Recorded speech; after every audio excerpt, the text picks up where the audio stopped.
Finally নিজের dream look এসেছে, কিন্তু আমি বিয়েটা করেই ফেললাম। কিন্তু আমার বরকে ছিল, আর আমি বিয়েতে কাউকে নিমন্ত্রণই বা কেন করলাম না সেটা জানার জন্য কিন্তু আজকের পুরো ব্লগটা এক ফোঁটাও মিস করা যাবে না।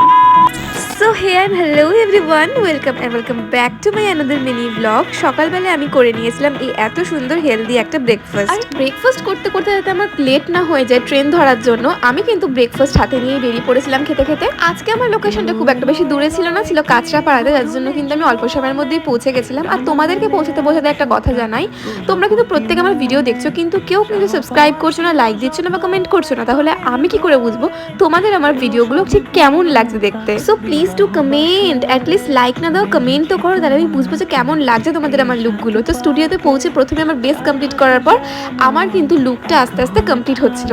আর এত সুন্দর একটা কালেকশন আমি পরেছিলাম, অরেঞ্জের সাথে একটা ব্ল্যাক লাগছে, বাট এটা কিন্তু ডার্ক গ্রিন কালারের ব্লাউজ ছিল। আর এত সুন্দর সাবেকি কলকা, সাবেকি জুয়েলারি কিন্তু আমার প্রচণ্ড পছন্দ হয়েছিল। আমার ওপর করা এই সুন্দর সাবেকি ব্রাইডাল লুকটা তোমাদের কেমন লাগছে তোমরা কিন্তু জানাতে ভুলো না। এই ছিল সেই ঐতিহাসিক মুহূর্ত যেখানে কিন্তু হচ্ছিল আমার সিঁদুরদান। আর হ্যাঁ, এতক্ষণও কি তোমরা দেখে বুঝতে পারোনি, এটা ছিল একটা শ্যুট আমার। আর প্রত্যেকটা মডেলের লাইফেই তাদের একটা করে হাজবেন্ড, তাদের এক একটা করে মুয়ারাই হয়ে থাকে। আর মুয়া মানে হচ্ছে মেকআপ আর্টিস্ট, তোমরা যদি না জেনে থাকো তোমাদের বললাম।